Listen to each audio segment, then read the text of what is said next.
39th week of live readings with A Christmas Carol, a reading to benefit Liberty Housing Development Corporation. All the actors you'll be hearing tonight are volunteering their time and their talent from their homes to bring a little bit of entertainment to your homes. Many of them first met each other just 15 minutes ago when they logged into this Zoom meeting from 4 different continents, and we want to thank them all so much for joining us. A big special thanks to our friend, Your Friendly Neighborhood Shakespeare, for hosting this on his pages. You can check out his website, shakespeareapproves.com, and become a Patreon of the arts at patreon.com/Shakespeare. You can find out more about him at that aforementioned website or by visiting his Facebook, Shakespeare Approves, Your Friendly Neighborhood Shakespeare. We'll have links to visit him as well as how you can donate to the Liberty Housing Development Corporation in the comments of this video. As always, we want to acknowledge and thank all of the medical professionals and essential workers who have been working tirelessly to keep us all as healthy and safe as possible, and really letting us do this for the last 39 weeks. Also want to acknowledge those who've been demonstrating and protesting. Quite simply, Black Lives Matter. If you're interested in more information about our totally volunteer organization, check out our website, zenithplayers.com. Feel very free to check out our very attractive donations page. 100% of all donations go towards production costs, which these days consist of the various subscriptions that allow for these readings to happen. If you would like to read with us in future projects, just send us an email at casting@zenithplayers.com and we will get you on board. This is our final reading of 2020, so we want to thank you so much for joining us for the past 39 weeks. We will see you Saturday, January 2nd for Henry VI, Part 2. For now, though, relax and enjoy Dan Kostelik as Dickens, Miguel Vega as Bob Cratchit, Andrea Atwood as a boy, Shakira Searle as Fred, Jonathan Clyde Moore as a gentleman, Tom Zadoyko as Marley, Carolyn Clifford as the ghost of Christmas past, Emily Brennan as Fezziwig, Caitlin Jurwitz as Belle, Andrew Gellos as young Scrooge, Elena Marie Abdu as Belle's husband, Russell Slater as the ghost of Christmas present, Johanna Erickson as Johanna, Andrea DeRiso as Martha, Claire Bohanec as Mrs. Cratchit, featuring Mimi from Straggle Rock and her puppet master, Sarah Bertolozzi, with music by the Foxy Bard and Twig, known as Drunk and Disorderly, with Adam Bateman as Tiny Tim and Steve Anderson as Ebenezer Scrooge.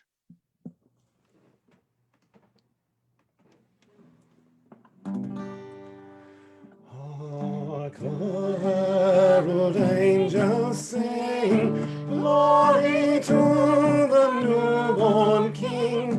Peace on earth and mercy mild, God and sinners reconciled.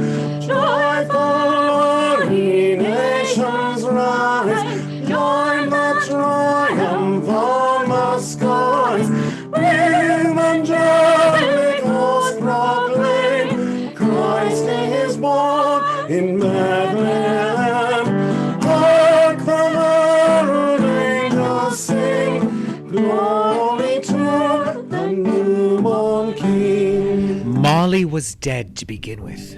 There is no doubt whatever about that. The register of the burial was signed by the clergyman, the clerk, the undertaker, and the chief mourner. Scrooge signed it, and Scrooge's name was good upon change for anything he chose to put his hand to. Old Marley was dead as a doornail. Scrooge knew he was dead? Of course he did. Scrooge and Marley were partners for I don't know how many years. But he was a tight-fisted hand to the grindstone, Scrooge. Squeezing, wrenching, grasping, scraping, clutching, covetous old sinner. And once upon a time, of all the good days in the year, on Christmas Eve, old Scrooge sat busy in his counting house, a grim, cheerless place if ever there was one. The door of Scrooge's counting house was open that he might keep his eye upon his clerk, Bob Cratchit, who in a cold and dismal little cell beyond worked at his ledgers. God rest ye merry gentlemen, let nothing you dismay. Remember Christ the Savior was born on Christmas Day, to save us all from Satan's power. We were gone astray, for tidings of comfort and joy. Oh, tidings of comfort and joy. God rest ye merry gentlemen, let nothing you dismay. Remember Christ our Savior was born on Christmas Day, to save Bob Cratchit? Yes, Mr. Scrooge. Stop that infernal caterwauling. Comfort and joy. Yes, sir. Oh, tidings of comfort and joy. 15, 17. Singing idiotic Christmas carols at my very door. Go on! Get away from my door! Oh. Go somewhere else and bellow your blasted carols, or I'll give you a... Aye, Governor. It's an old custom at Christmas time, you know. Yes, and I don't want any of your old customs. Take your fellow fools and go away. Christmas. Ugh. Right, sir. Merry Christmas anyway, sir.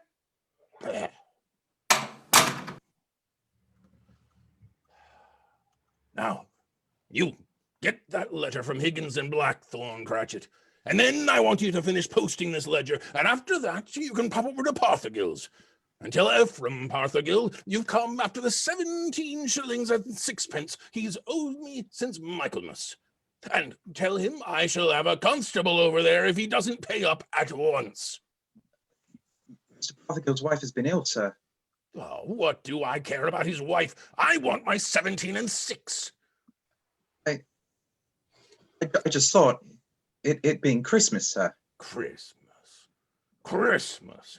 You mention that word to me once more, Bob Cratchit, and I'll... Christmas, Uncle. A Merry Christmas, Bob. Merry Christmas, Mr. Fred. God save you, Uncle. Humbug. Christmas a humbug, Uncle. Now, I'm sure you don't mean that. I mean just that. Exactly that. Merry Christmas. What right have you to be merry? What reason have you? You're poor enough. Well, what right have you to be dismal about Christmas, Uncle? You're rich enough. Bah. Now, Uncle, don't be cross. Well, what else can I be when I live in such a world of fools as this? What's Christmas time to you but a time for paying bills without money? Merry Christmas, a time for finding yourself a year older and not an hour richer. If I could work my will, every idiot who goes about with Merry Christmas on his lips would be boiled with his own pudding and buried with a stick of holly through his heart. He should. Uncle! Now, if you keep Christmas in your own way, let me keep it in mine. Keep it. But you don't keep it, Uncle. Well, let me leave it alone, then. What do you want? A Christmas gift, I've no doubt. I've come to wish you a Merry Christmas, Uncle. Merry Christmas. Much good may Christmas do you. Much good it has ever done you. There are many things from which I derive good, by which I have not profited materially, I dare say, Uncle. Christmas among the rest. But I have always thought of Christmas time as a good time, a kind, forgiving, charitable, pleasant time. And therefore, Uncle, though it has never put a scrap of gold or silver in my pocket, I believe it has done me good, and will do me good. And I say, God bless it. God bless Christmas. Hurrah! Let me hear another sound out of you there, Bob Cratchit, and you'll keep your Christmas by losing your situation. As to you, nephew, I wonder you don't run for Parliament. You talk enough nonsense. Oh, don't be angry, Uncle. I want nothing from you. I ask nothing of you. Why can't we be friends? Good afternoon. Well, I'm sorry you feel that way. I tried. A Merry Christmas to you, Uncle. Good afternoon. And a Happy New Year, too. Humbug. And a Merry Christmas to you, Bob. And to the missus. And to Tiny Tim. Oh, thank you, Mr. Fred. Same to you, sir. Good day, sir.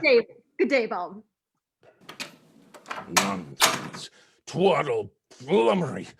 Talking of Christmas, and not 2 sixpences to jingle together in his trouser pocket.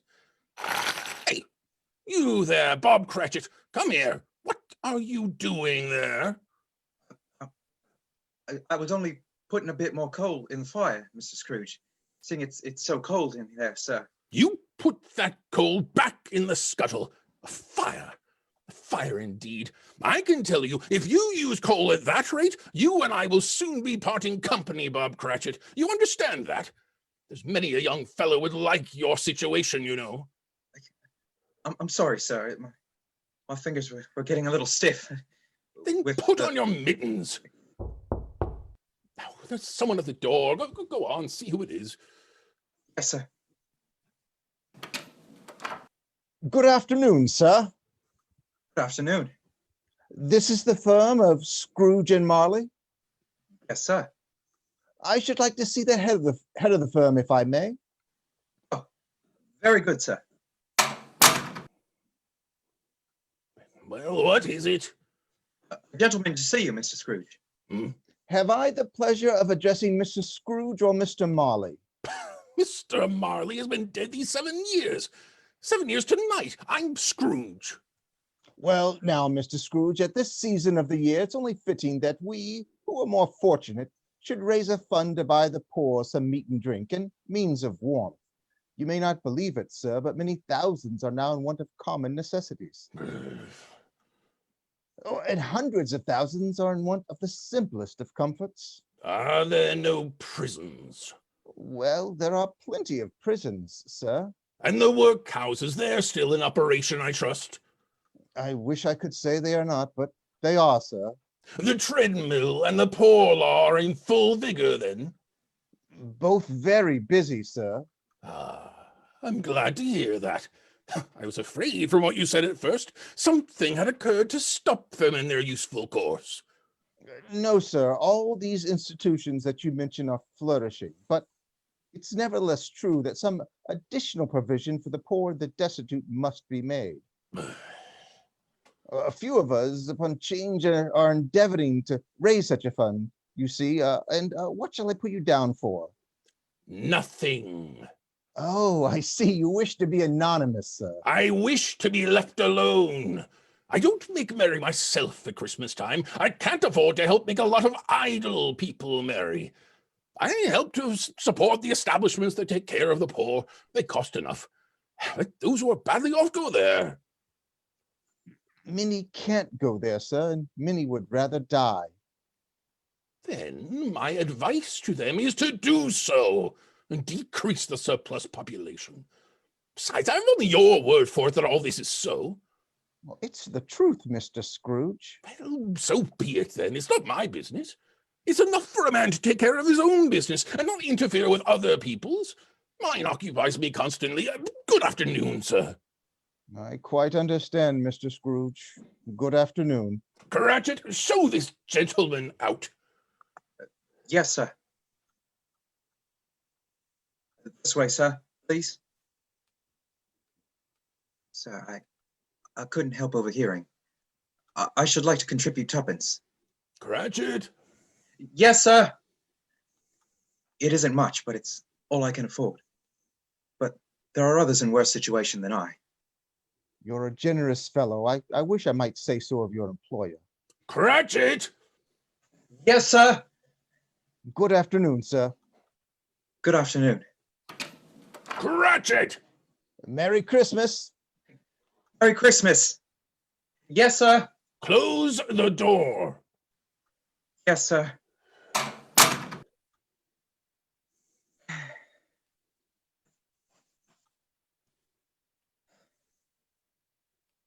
Four, 31, 1 carry 3, a new scarlet tippet for Tiny Tim, comb for Martha, 33, 3 and carry 3, hair ribbon for Belinda, 4, 7, 12, 15.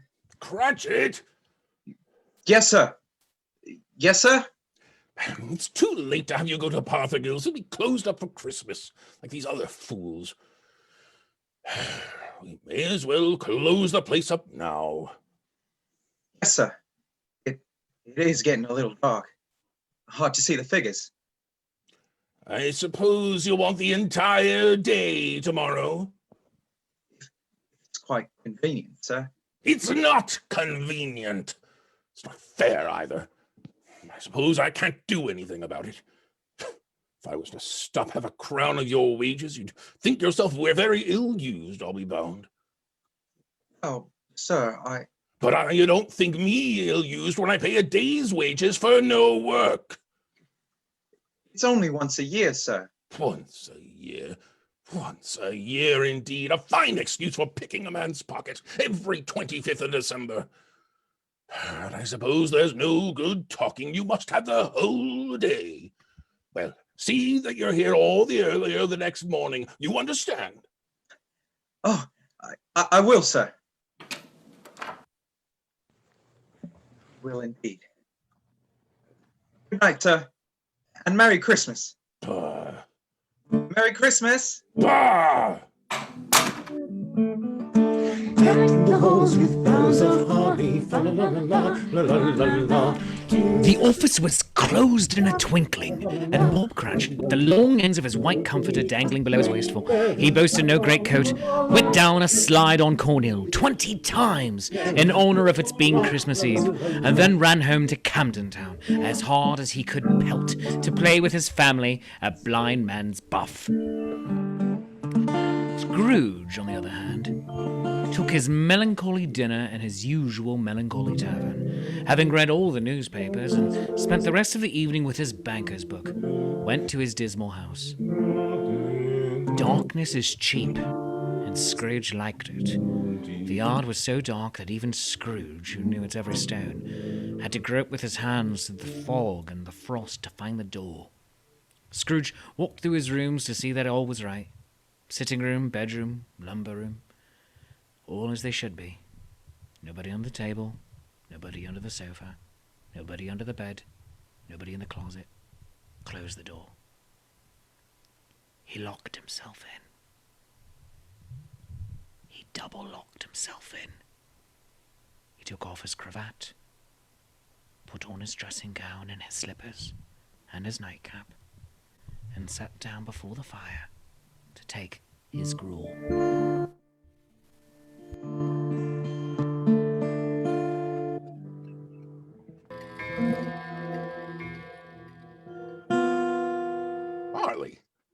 Marley, I could have sworn I saw. Humbug. Marley's been dead these 7 years. Humbug, all humbug. What I need is a good night's. What was that?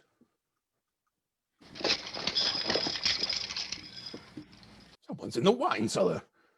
But the door's locked. Double locked. Something is coming. Something is coming closer. Outside my door. I won't believe it. It's humbug still. Ebenezer Scrooge. Ebenezer Scrooge. Oh, no, what do you want of me? I want much of you, Ebenezer. Who are you? Ask me who I was. Oh, you're very particular for a ghost. All right then, who were you? In life, I was your partner, Jacob Marley. Jacob Marley? But you're dead. You died 7 years ago. 7 years ago this very night. What's wrong, Ebenezer? Don't you believe me? I do not. You doubt your senses, Ebenezer? Yes. Yes, because a little thing affects them. A slight disorder of the stomach makes them cheats. You can't be a ghost. You may be an undigested bit of beef, a blot of mustard, a crumb of cheese, a fragment of an underdone potato. There may be more of gravy than of grave about you, whatever you are. Humbug, I tell you. Humbug. Ah! I do believe in you. You are a ghost, Jacob. Thank you. Why? Why do you walk the earth, Jacob? Why do you come to me? It is required of every man that the spirit within him should walk abroad amongst his fellow men, and travel far and wide to witness what it cannot share, but might have shared on earth, and turned to happiness. But tell me, Jacob, what is that chain you wear around you? I wear the chain I forged in life. I made it link by link, and yard by yard, by my own free will. Is its pattern strange to you, Ebenezer? Cash boxes, keys and padlocks, ledgers and purses. Yours was as heavy and as long as this 7 years ago. You have labored on it since, Ebenezer. Oh, Jacob, speak comfort to me, Jacob. Comfort I have none to give. I cannot rest. I cannot stay. I cannot linger. Weary journeys lie before me. You travel fast. Yes, Ebenezer, on the wings of the wind. 7 years dead, and traveling all the time. 7 years, Ebenezer. 7 years of remorse. Ebenezer, do you know that no space of regret can make amends for one's life's opportunities misused? But you were always a good man of business, Jacob. Business? Mankind was my business. Charity, mercy, benevolence, they were all my business. The dealings of my trade were but a drop of water in the comprehensive ocean of my business. Jacob, don't take on so now. Jacob. Listen to me, Ebenezer. I'll listen to you, Jacob. Go on, Jacob. Now, speak to me, but don't be so flowery. Ebenezer, I am here to warn you that you have yet a chance of hope of escaping my fate. Do you hear that, Ebenezer? Yes, Jacob. Yes, you're always such a good friend to me, Jacob. Thank you, Jacob. Go on. How shall I escape? I'm afraid, Jacob. You will be haunted by 3 spirits. Is that the only chance and hope, Jacob? It is your only chance and hope. Well then, I think I'd rather not. Without their visits, you cannot hope to shun the path I tread. Expect the first tomorrow, when the bell tolls 1. Couldn't I take them all at once and have it over with, Jacob? Ebenezer, look that for your own sake you remember what has passed between us. Remember, when the bell tolls 1, look for the first spirit. Jacob, Marley! Christmas is here. Scrooge awoke. He was lying on his bed, fully dressed. Suddenly, the curtains of his bed were drawn aside, and Scrooge found himself face to face with the unearthly visitor who drew them.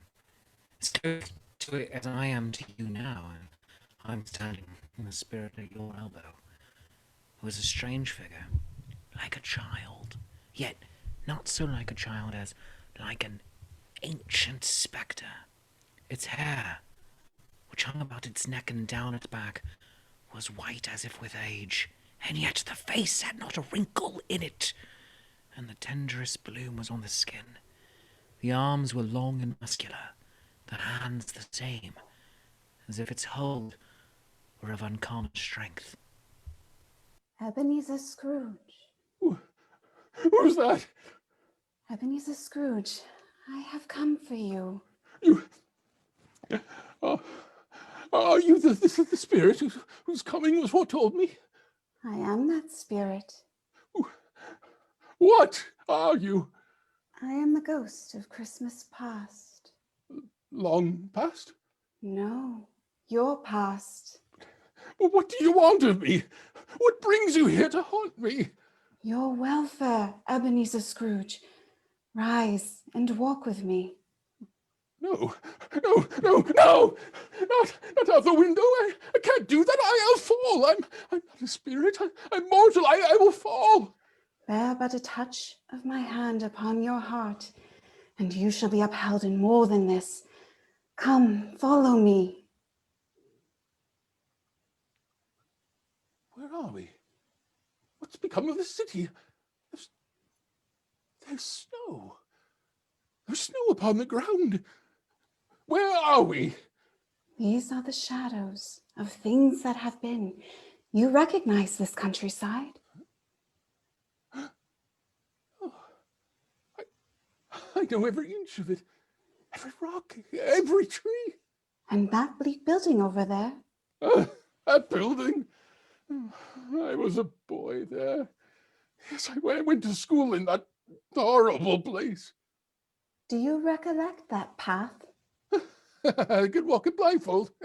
Strange. You should have forgotten it so many years ago. Come, let us go closer. Look, through the window, into that cold, barren room. What do you see, Ebenezer Scrooge? I see a boy. A solitary child, neglected by his family. Alone. Yes. Yes, I see. I know that boy. Oh, I was so lonely. Poor boy. Your lip is trembling, Scrooge. And what is that on your cheek? It's nothing. Nothing at all. I wish I... it's too late now. What's the matter? Nothing. The waifs came to my door, singing Christmas carols last night. There was a boy like that among them. A poor, pale, thin little boy in a ragged coat. I should like to have given him something, that's all. Is that all?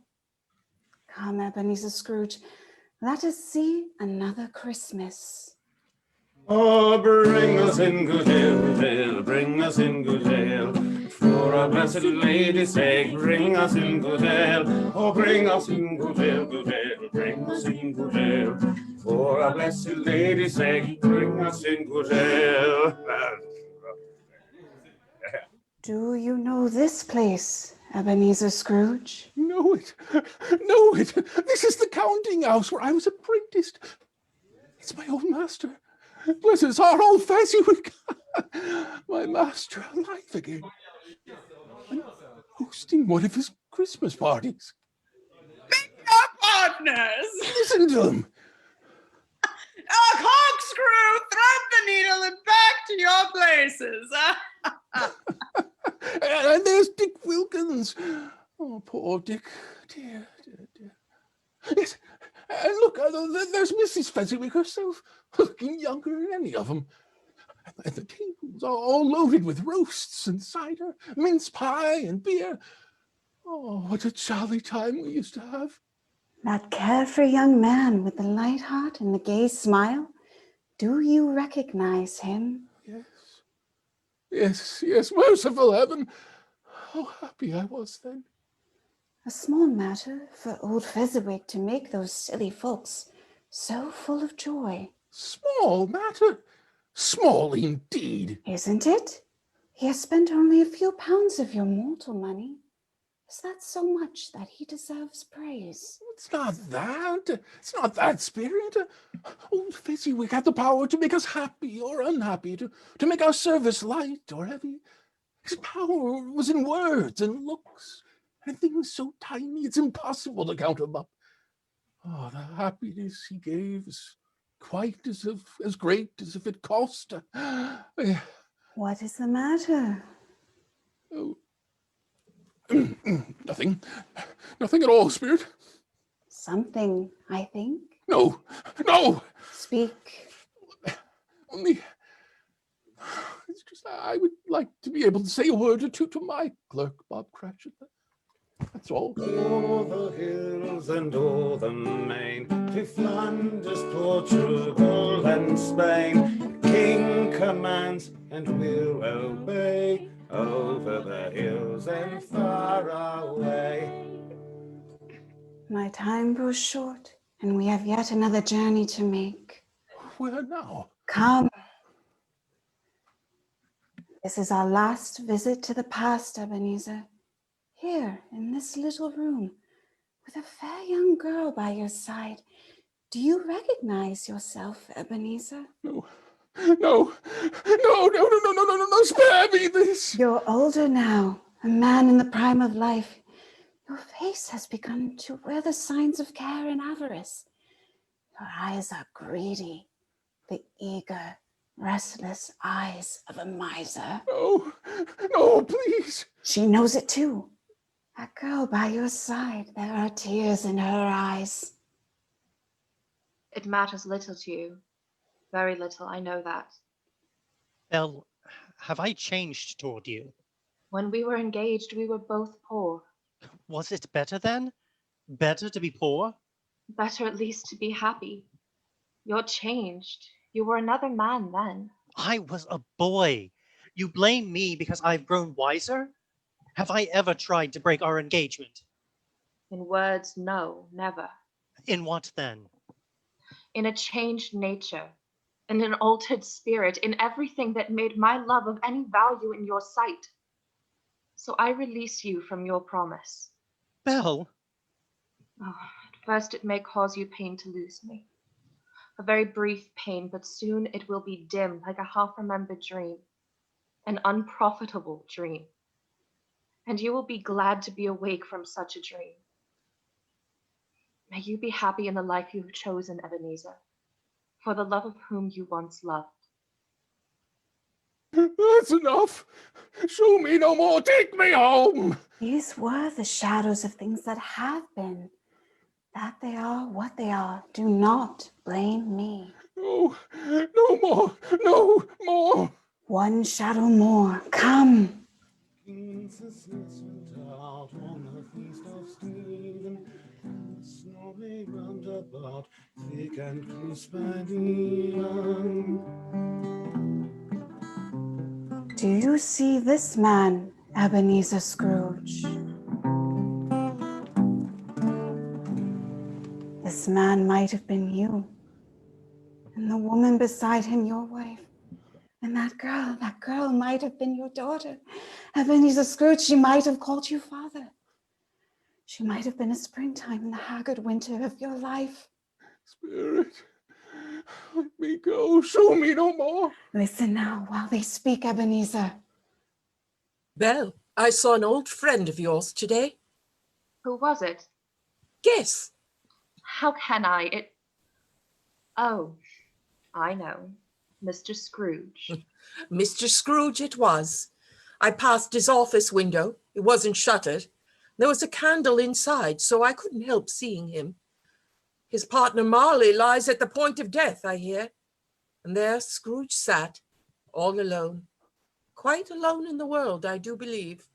Spirit, I can't bear any more. Leave me. Haunt me no more. Take me back. Take me. King Wenceslas looked out on the feast of Stephen, when the snow lay round about, thick and crisp and even. Brightly shone the moon that night, though the frost was cruel, when the poor man came in sight, gathering winter fuel.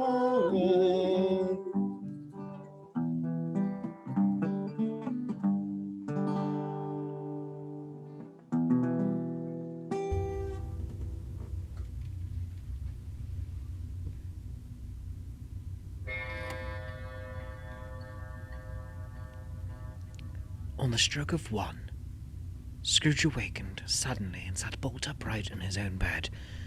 He remembered the words of Marley's ghost and wondered from which direction the second spectre would appear. At that moment, nothing between a baby and a rhinoceros would have astonished him very much. Now, being prepared for almost anything, he was not by any means prepared for nothing, and consequently, when no ship appeared, he was taken with a violent fit of trembling. 5 minutes. 10 minutes. A quarter of an hour went by, yet nothing came. Then, as he sat in his bed, he became gradually aware of a great blaze of ruddy light, which seemed to shine upon him from the adjoining room. He got up softly and shuffled in his slippers to the door. It was his own sitting room, no doubt about that. But it had undergone a surprising transformation. The walls and ceiling were so hung with living green that it looked a perfect grove. from every part of which bright gleaming berries glistened, and such a mighty blaze went roaring up the chimney as had never been known in Scrooge's time, or for many and many a winter season gone.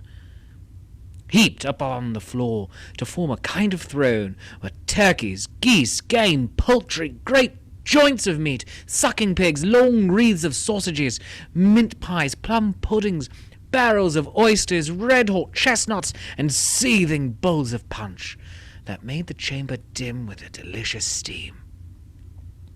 In easy state upon this couch there sat a jolly giant, glorious to see, who bore a glowing torch in shape not unlike Plenty's horn, and held it up, high up, to shed its light on Scrooge as he came peeping round the door.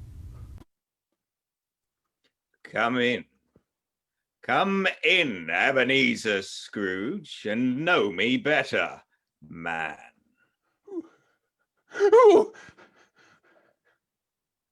I am the ghost of Christmas present. Look upon me. You have never seen the like of me before. You're different from the other spirits. You're tall, almost a giant. And a great torch you carry. Its light pours into the homes of rich and poor alike. Spirit, take me where you will. Last night I went against my will and learned a lesson which is working now. If you have anything to teach me, let me profit by it. Touch my robe, Ebenezer Scrooge. Touch my robe. Where have you brought me, Spirit? A humble dwelling in a humble street. It's humble enough. Yet there is happiness here. Who are these people? Who's that woman? The children? These are the family of your clerk, Bob Cratchit. His wife, dressed in twice-turned gown, but brave in ribbons, laying the table for their Christmas dinner. And there, assisting her, is her daughter, Belinda. And the young man with the fork in the stuffing, that's Master Peter Cratchit. And the two little Cratchits. Listen, Scrooge. Here's Martha, Mother. Martha. Why, bless your heart alive, Martha. My dear, Merry Christmas to you. Oh, Merry Christmas, Mother. Merry Christmas. Merry Christmas. How late you are, my dear. Oh, we dealt of work, a great deal of work to finish up last night, and we had to clear it away this morning. Well, never mind. So long as you're here now. Sit you down before the fire and have a warm. Lord bless you. Where's Father? He's been to church with Tiny Tim. They'll be along directly. How is Tiny Tim, Mother? Any better at all? Sometimes I think he is. And sometimes I think, oh, dear God, if anything should happen to Tiny Tim. Mother, you mustn't even think of such a thing. Here they are. There's Tiny Tim. Merry Christmas, everybody. Martha, welcome, my dear. Merry Christmas, Father. And Tim.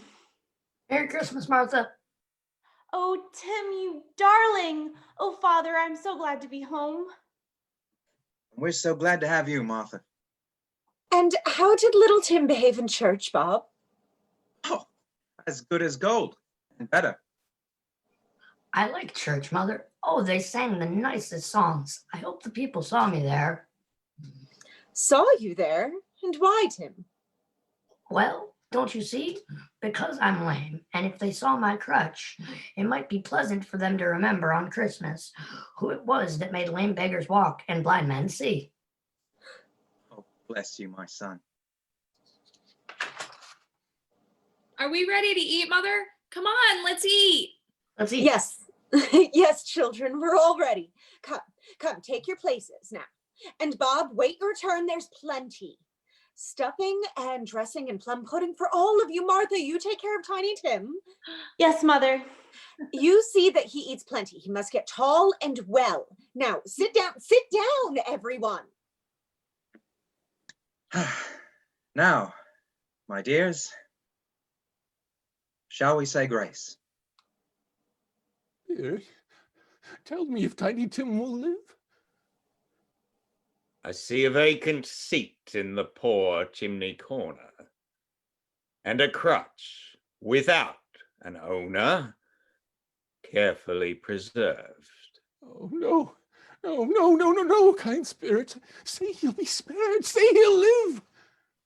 If these shadows remain unaltered by the future, Ebenezer, the child will die. Amen. Amen. And now, my dears, with such a dinner, a toast, a Merry Christmas to all, and God bless us all. Amen. God bless us, everyone. Now, Mr. Scrooge, Oh. I give you a toast to Mr. Scrooge, the founder of this feast. The founder of the feast, indeed, who pays you all of 15 shillings a week. I wish I had him here. I'd give him a piece of my mind to feast upon, and I hope he had good appetite for it. Oh, my dear, children, Christmas Day. Well, it should be Christmas Day, I'm sure, on which one drinks the health of such an odious, stingy, unfeeling man as Mr. Scrooge. You know he is, Bob. Nobody knows it better than you, poor fellow. My dear, Christmas Day. I'll drink his health for your sake, and the day's, not for his. Long life to him, a Merry Christmas, and a Happy New Year.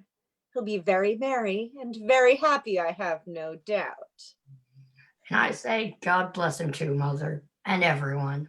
Yes, yes.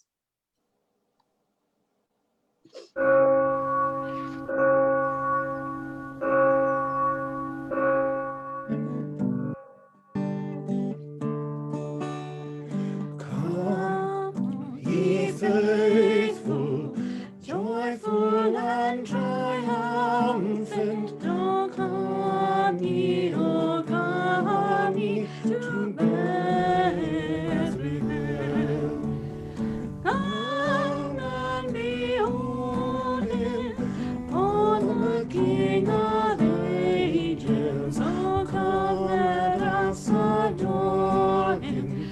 Oh come, let us adore him. Oh come, let us adore him, Christ the Lord. There was nothing of high mark in all this. There was not a handsome family, these Cratchits. They were not well dressed. The shoes were far from being waterproof. The clothes were scanty and had known very likely the inside of a pawnbroker's. But they were happy, grateful, pleased with one another, and contented with the time. When at last they faded, Scrooge had his eye upon them, and especially on Tiny Tim, until the last. Many calls Scrooge made that night with the ghost of Christmas present. Down among the miners they went, who labour in the bowels of the earth, and out to sea among the sailors at their watch. Dark, ghostly figures in their several stations. Much they saw, and far they went, and many places they visited, but always with a happy end.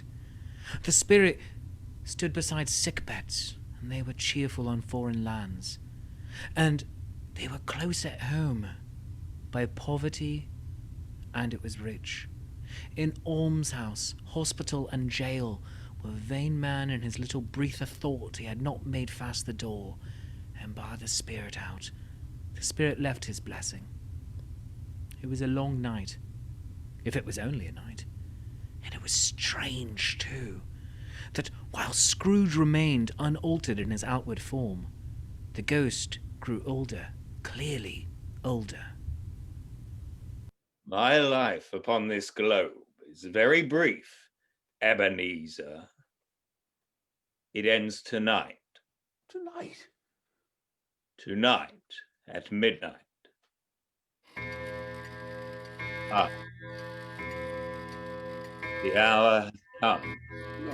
No, not yet, not yet. There are still more things I wish to learn. These you will learn from still another spirit. Still another spirit, Ebony. Scrooge looked about him for the ghost. It had vanished. And he found himself once more in his bed in his dressing gown and his nightcap on his head. He heard the clock strike, and then he remembered the prediction of old Jacob Marley, and lifting up his eyes, beheld the third spirit. A solemn phantom, shrouded in black, draped and hooded, coming towards him slowly and silently, like a mist along the ground. I know you. You are the ghost of Christmas yet to come. You'll show me the shadows, things that have not happened, but will happen in the time before us. Answer me, spirit, ghost of the future. I fear you more than any specter I've seen. Yet I know your purpose is to do me good, and as I hope to live to be another man from what I was, lead on, lead on. The night is waning fast. Time is precious. Spirit, why have you brought me here again? Here to Bob Cratchit's home. But it's not the same. Why is it so quiet? So very quiet here? Mother, please. My son. My little son, Tiny Tim, I loved him so. Oh, Mother dear, you mustn't. It's almost time for Father to be home. Don't let him see you crying. Yes. Yes, Martha. He's late tonight. He walks slower than he used to. And yet I've known him to walk very fast indeed with Tiny Tim on his shoulder. So have I, Mother. But he was light to carry, and his father loved him so that it was no trouble. No trouble. Bob! Read me, my dear. You're late, Bob. Yes, I'm sorry, my dear. I went to the churchyard today. I wish you could have gone with me. It would have done your heart good to see how sweet and green a place it is. She'll see it often. I promised him. Yes, I promised Tiny Tim we'd walk there on Sunday. Father dear. It's God's will, Bob. I'm trying to understand it, my dear. Son, my little son, Tiny Tim. I loved him so much. Rest ye merry gentlemen, let nothing you dismay. Remember. Oh, that's cruel. Cruel, spirit. Can't you give me one ray of hope that I may change all that? That Tiny Tim may live. Where have you taken me now? Here. On a common street, spirit. What is there for me to learn here? Who are those men? I don't know much about it either way. I only know he's dead. When did he die? Last night, I believe. It's likely to be a very cheap funeral. For upon my life, I don't know anyone to go to it. Suppose we make up a party and volunteer. I don't mind going, if a lunch is provided. Come to think of it, I'll bet I was his best friend. What? We used to nod to each other when we met in the street. Help me. Who is this man that died? Is there no one to mourn this poor creature? No one to follow him to the grave? Perhaps they'll give him a green grave at least, like poor Tiny Tim. Perhaps... Spirit, where are we now? Well, heaven, a churchyard, overrun by grass. With too much burying. Desolate, lonely, crumbling gravestones. Spirit, before I draw near to that gravestone, answer me one question. Are these shadows the things that will be, or are these shadows the things that may be only? Will you not speak to me, Spirit? What is that grave to which you point? Now I see it. Writing on the stone. The name on the gravestone is Ebenezer Scrooge. Ebenezer Scrooge! No, Spirit, no. Hear me! I'm not the man I was. Why show me this if I am past all hope? Tell me that I can change these dreadful shadows you've shown me by an altered life. I'll honor Christmas in my heart. I'll try to keep it all the year. I'll live in the past, the present, and the future. I'll not shut out the lessons that they teach. Tell me, Spirit. Come on, tell me. Tell me I may sponge away the writing on that stone. Spirit, I beg you, Spirit, I beg you.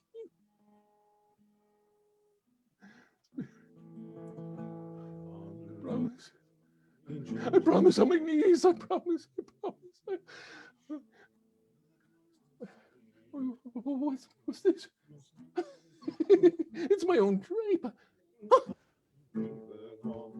Home. In my own bed. In my own room. And the sun is shining. It's clear. Oh, it's bright. No fog. Oh, what a beautiful day. Oh, glorious. Glorious. Hey, boy. Oh, boy. Yes, sir? What's today? What's that, sir? What day is it, my fine fellow? Today? Why, it's Christmas Day. Christmas Day. But I haven't missed it. The spirits have done it all in one night. All in one night, heaven be praised. How's that, sir? Listen, my lad. You know the poulterer in the next street at the corner? I should say I do. An intelligent boy. A remarkable boy. Tell me, do you know if they sold the prize turkey that was hanging in the window? One as big as me? What a delightful boy. It's a pleasure to talk to him. Yes, my buck. It's hanging there now, sir. That's wonderful. Go down, will you? And tell him to send it to Bob Cratchit and his family on Broad Street. Mind you, they're not to know who paid for it. Go along, hurry, my lad. Here, wait a minute. Here's £50 for your trouble. Yes, sir. Yes, sir. And a Merry Christmas, sir. A Merry Christmas to you, my boy. Oh, I don't know what to do. I'm as light as a feather, as happy as an angel. I'm as merry as a schoolboy. Merry Christmas. A Merry Christmas to everybody. A Happy New Year to all the world. Glory to the newborn King. Peace on earth and mercy mild. God and sinners reconciled. Yes, sir. How do you do? I beg your pardon? You, sir, aren't you the gentleman who came to my office in regard to that charity? Why, yes, sir. A Merry Christmas to you. Yes, sir? Allow me to ask your pardon, sir. Will you have the goodness to accept? Prefer to whisper this? What? But Lord bless me, my dear Mr. Scrooge, are you serious? Please, no, not a farthing less. A great many back payments are included in it, I assure you. Will you do me that favor? Well, my dear sir, I don't know what to say. Such munificent. Now, don't you say anything, please. Come and see me. Will you come and see me? I will indeed. Thank you. I am much obliged to you. I thank you 50 times. Bless you. Merry Christmas.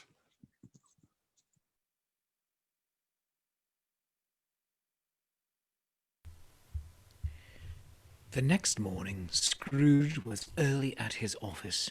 He went early for a reason. If he could only be there first and catch Bob Cratchit coming late, that was the thing he'd set his heart upon. And he did it. Oh, yes, he did. The clock struck 9. No Bob. A quarter past. No Bob. Scrooge sat with his door wide open, that he might see him come in. At last he came. His hat was off before he opened the door, his comforter too. He was on his stool in a jiffy, driving away with his pen as if he were trying to overtake 9 o'clock. 15 and 21, 6 and carry the 1, 24, carry the 2, 31 and 8, and 9. Hello, you Cratchit. Yes, sir. Step this way, Cratchit, if you please. Cratchit, what do you mean by coming here this time of day? I'm very sorry, sir. I'm behind my time. You are? Yes, I think you are. Oh, it's only once a year, Mr. Scrooge. It shall not be repeated. I was making rather merry yesterday, sir. I'll tell you what, my friend. I'll not stand this sort of thing any longer. And therefore, Bob Cratchit, I am about to raise your salary. Mr. Scrooge? Are you quite yourself, sir? No, thank heaven, I'm not quite myself. Merry Christmas, Bob. Merry Christmas, my good fellow. A merrier Christmas than I've given you in many a year. I shall raise your salary, and we'll see what we can do for Tiny Tim and the rest of your family. Well, we'll discuss it this very afternoon over a Christmas bowl of smoking bishop, Bob. Bob, make up the fire, make it up, and buy another coal scuttle before you dot one more I, Bob Cratchit.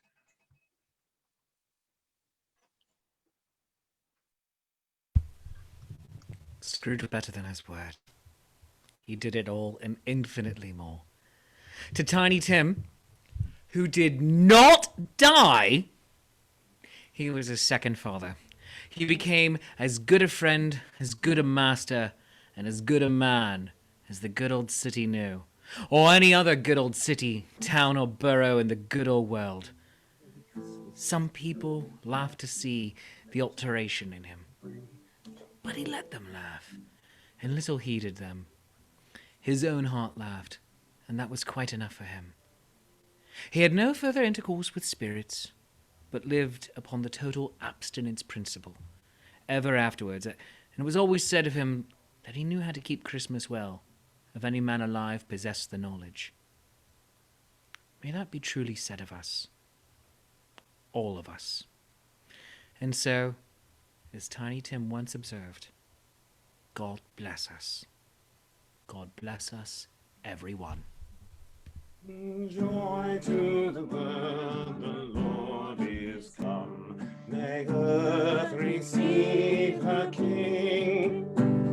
Let every heart repent in gloom, and heaven and nature sing, and heaven and nature sing, and heaven and nature sing. Thank you all for joining us for A Christmas Carol. A big thanks to our friend, Your Friendly Neighborhood Shakespeare. Visit him at his website, shakespeareapproves.com, or on Facebook at Shakespeare Approves, Your Friendly Neighborhood Shakespeare. A super special thanks. Come back on camera, Foxy Bard and Twig, drunk and disorderly, for essentially improvising music for us tonight. Thank you so much. And a thanks also to all of the actors who volunteered to read with us this evening. Again, feel free to come on camera, say hello to the lovely people out there. If you enjoyed this reading out there in Facebook land, all of our past readings are available on our Facebook page and a little better organized on our website, zenithplayers.com. If you want more information on us, including how to be involved in a reading like this one, head to our Facebook page, Zenith Players, send us a message or send an email to casting@zenithplayers.com, and I will get back to you as soon as possible. And please donate to the Liberty Housing Development Corporation. Liberty Housing Development Corporation provide affordable and ADA-compliant accessible housing for the elderly and infirm in the Philadelphia region. Please donate. The link is in the show notes. It is in comments all over the place on Shakespeare Approves, on Zenith Players, everywhere. Please go donate generously if you can. Quite a lot of people are hurting this holiday season. We want to bring as much joy as we can to as many people as we can. Thank you. Thank you for giving. All right. Well, this has been our Zenith Players last reading for 2020. I think this is Social Distancing Players last reading for 2020. Thank you for joining us for these past 39 weeks. Thank you to all the new folks that read with us tonight for the first time, and those of you who came back for the, 50th time. We will all be back January 2nd with Henry VI, Part 2. Thank you, and good night.